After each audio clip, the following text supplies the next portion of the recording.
খেলতে গিয়ে massive heart attack Tamim ইকবালের, পরানো হয়েছে একটি রিং।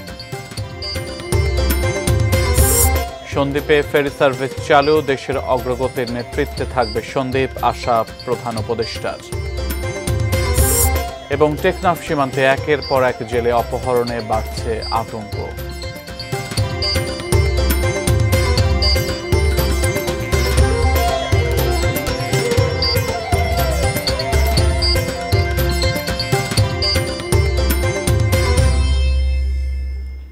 এটি নিউজ দেখছেন, আমন্ত্রণ জানাচ্ছি দেশের খবরে। আজ আপনাদের সাথে আছে আমি সিয়াম রেজওয়ান। এতক্ষণ আকিজ বশির গ্লাসের সৌজন্যে সংবাদ শিরোনামগুলো শুনছিলেন। বিস্তারিত। ঢাকা প্রিমিয়ার ক্রিকেট লিগের ম্যাচ খেলতে গিয়ে বিকেএসপিতে হৃদরোগে আক্রান্ত হয়ে হাসপাতালে ভর্তি হয়েছেন মোহামেডান অধিনায়ক তামিম ইকবাল খান। চিকিৎসকরা জানিয়েছেন তার ম্যাসিভ হার্ট অ্যাটাক হয়েছে, হার্টে একটি রিং পরানো হয়েছে। ঢাকা প্রিমিয়ার লিগে মোহামেডান ও শাইনপুকুরের মধ্যকার ম্যাচ চলছে আজ বিকেএসপিতে। মাঠে গিয়ে এ ম্যাচে টস করে আসার পর হঠাৎ বুকে ব্যথা অনুভব করেন তামিম। ড্রেসিং রুমে তার অবস্থার অবনতি হওয়ায় তাঁকে নিয়ে যাওয়া হয় সাভারের কেপিজে হাসপাতালে। তামিমের অসুস্থতার খবরে বাংলাদেশের পুরো ক্রিকেট অঙ্গনই উদ্বিগ্ন হয়ে পড়ে। তাকে দেখতে সাভারে ছুটে যান তাঁর চাচা, বিসিবির অন্যতম পরিচালক আকরাম খান সহ অন্য কর্মকর্তারা। বেলা 12টায় নির্ধারিত বিসিবির সভা স্থগিত করা হয়। সাভারের ওই হাসপাতালে চিকিৎসকদের নিবিড় তত্ত্বাবধানে রয়েছেন দেশের ইতিহাসের অন্যতম সেরা ব্যাটসম্যান। তামিমের স্বাস্থ্যের খোঁজ খবর নিয়েছেন প্রধান উপদেষ্টা ডক্টর মোহাম্মদ ইউনূস। তার সুস্থতার জন্য দেশবাসীর দোয়া চেয়েছে তামিমের পরিবার। কেপিজে হাসপাতালে রয়েছেন আমাদের সাভার প্রতিনিধি মোহাম্মদ কামরুজ্জামান। আমরা আরো বিস্তারিত জানবো তার কাছ থেকে। কামরুজ্জামান, এখন তামিম ইকবাল কেমন আছেন? চিকিৎসকরা কিছুক্ষণ আগে বা এরপরে কোনো ব্রিফ করতে পারেন কিনা বা করেছেন কিনা, বিস্তারিত জানাবেন। ধন্যবাদ সিয়াম। আমি এই মুহূর্তে রয়েছি একদম কেপিজি হসপিটালের একদম সামনেই কিন্তু রয়েছে এবং তার আপডেট কিন্তু আমরা জানিয়েছি।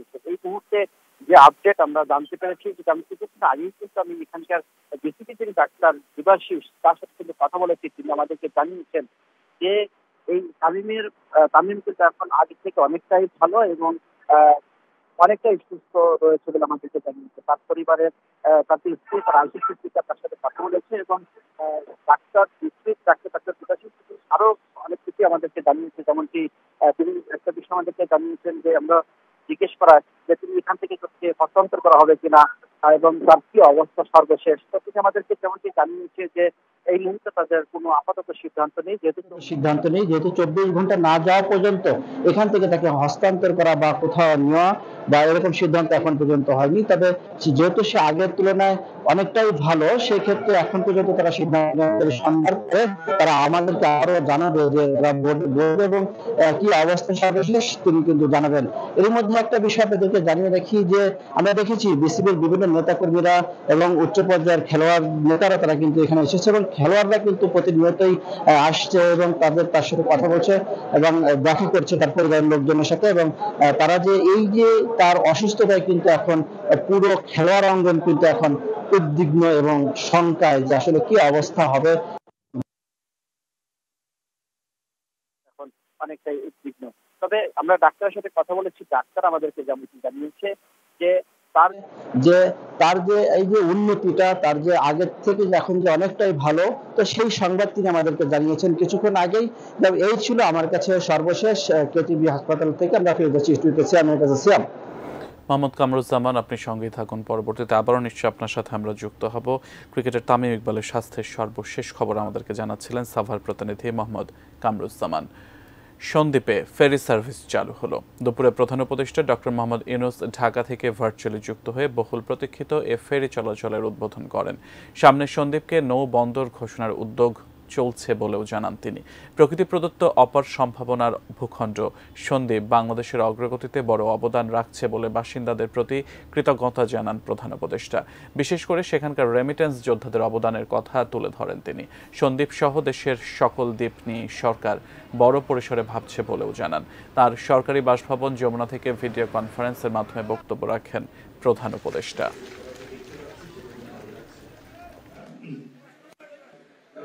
সন্দ্বীপকে নৌবন্দর ঘোষণা, কবিরা মুক্ত করার কাজ উন্মুক্ত করা, ঢাকা কবিরা বাস চালু করা, ফেরিঘাট এলাকায় সংযোগ সড়ক নির্মাণ এবং নিয়মিত ড্রেজিংয়ের উদ্যোগ নেওয়া হচ্ছে। এই ছোট ছোট উদ্যোগগুলো সন্দ্বীপবাসীর দীর্ঘদিনের ভোগান্তি কমিয়ে আনবে, এটি আমরা আশা করি। সন্দ্বীপের প্রবাসী রেমিটেন্স পাঠিয়ে দেশের অর্থনীতিকে শক্তিশালী করতে বিশাল ভূমিকা রয়েছে। আমি আপনাদের প্রত্যেকে নিজ নিজ উপজেলা উন্নয়নে কাজ করার আহ্বান জানাচ্ছি। 50 বছরেও যে কাজ হয়নি, আজকে সেটি খুব কম সময়ে সম্পন্ন করেছেন তারা। ফেরি চলাচল নির্বিঘ্ন রাখতে প্রয়োজনীয় সবকিছু আপনারা করবেন বলে আশা রাখি। এইভাবে ভারসাম্যপূর্ণ উন্নয়নের মাধ্যমে সম্মিলিতভাবে বাংলাদেশ এগিয়ে যাবে এবং সন্দীপ এই অগ্রযাত্রায় নেতৃত্ব দেবে। চট্টগ্রামের সীতাকুণ্ড থেকে সন্দ্বীপের পথে বহুল প্রতীক্ষিত ফেরি চলাচলের উদ্বোধনীতে উপস্থিত ছিলেন অন্তর্বর্তী সরকারের 6 উপদেষ্টা। সকাল 8:30টায় নৌ পরিবহন এবং শ্রম ও কর্মসংস্থান মন্ত্রণালয়ের উপদেষ্টা অবসরপ্রাপ্ত brigadier general doctor M Sakhawat Hossain 5 উপদেষ্টাকে সঙ্গে নিয়ে সীতাকুণ্ডের বাঁশবাড়িয়ায় উপস্থিত ছিলেন। অন্য উপদেষ্টারা হলেন মোহাম্মদ ফাউজুল কবির খান, সৈয়দা রিজওয়ানা হাসান, আসিফ মাহমুদ সজীব ভুইয়া, ফারুকে আজম, অধ্যাপক ডাক্তার বিধান রঞ্জন রায় পোদ্দার এবং ফরিদা আক্তার। প্রধান অতিথি এম সাখাওয়াত হোসেন বলেন, ফেরি সার্ভিসটি চালুর মাধ্যমে সন্দ্বীপবাসী নিরাপদ নৌ যোগাযোগ ব্যবস্থা পাবে। ফেরিতে বাস, ট্রাক, প্রাইভেট কার সহ সব ধরনের যানবাহন পরিবহন করায় সন্দ্বীপবাসীর জীবনযাত্রার মান ও অর্থনৈতিক সক্ষমতা বাড়বে। একই সঙ্গে প্রসার পাবে দ্বীপটির পর্যটন খাত। দেশের খবর দেখছেন, সময় হলো বিরতিতে যাবার। ফিরে অন্যান্য খবরের সাথে আরো যা থাকছে। 30 ঘন্টা পর নিয়ন্ত্রণে সুন্দরবনের আগুন।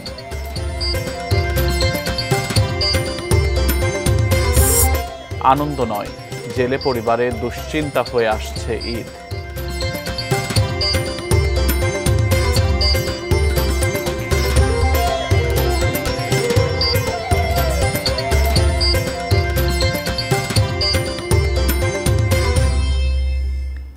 বিরতির পর আমন্ত্রণ, দেখছেন দেশের খবর। বাংলাদেশ মিয়ানমারের স্থল ও নাফ সীমান্তে এখন ব্যাপক আধিপত্য মিয়ানমারের বিদ্রোহী গোষ্ঠী আরাকান আর্মির। নাফ নদীতে মাছ ধরতে যাওয়া বাংলাদেশি জেলেদের ধরে নিয়ে যাচ্ছে আরাকান আর্মি এবং মিয়ানমার নৌবাহিনী। গত 4 মাসে শতাধিক বাংলাদেশি জেলে নৌকা সহ অপহরণের শিকার হয়েছেন। কামরুল হাসানের ক্যামেরায় বিস্তারিত জানাচ্ছেন আমাদের কক্সবাজার প্রতিনিধি অর্পণ বড়ুয়া।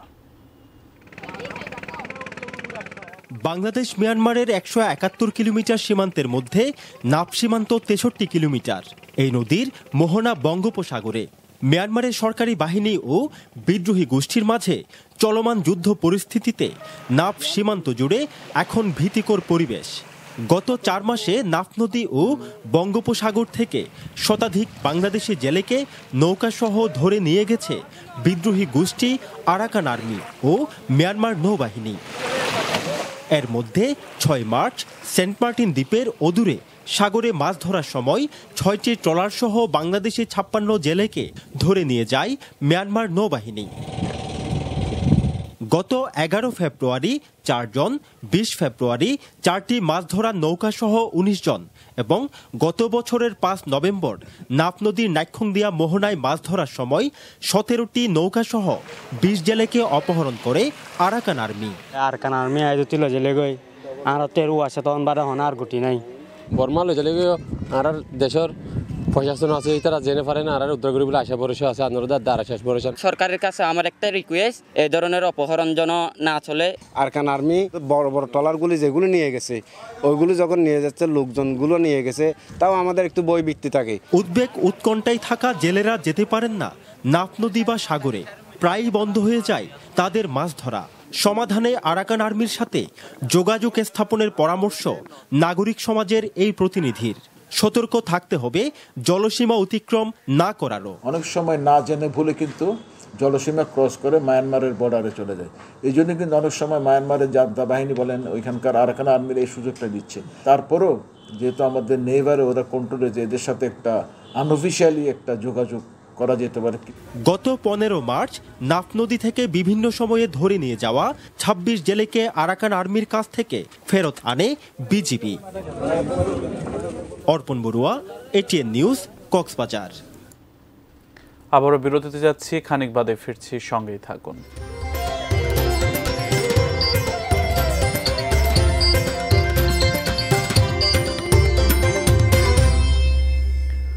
আবার আমন্ত্রণ, দেখছেন দেশের খবর।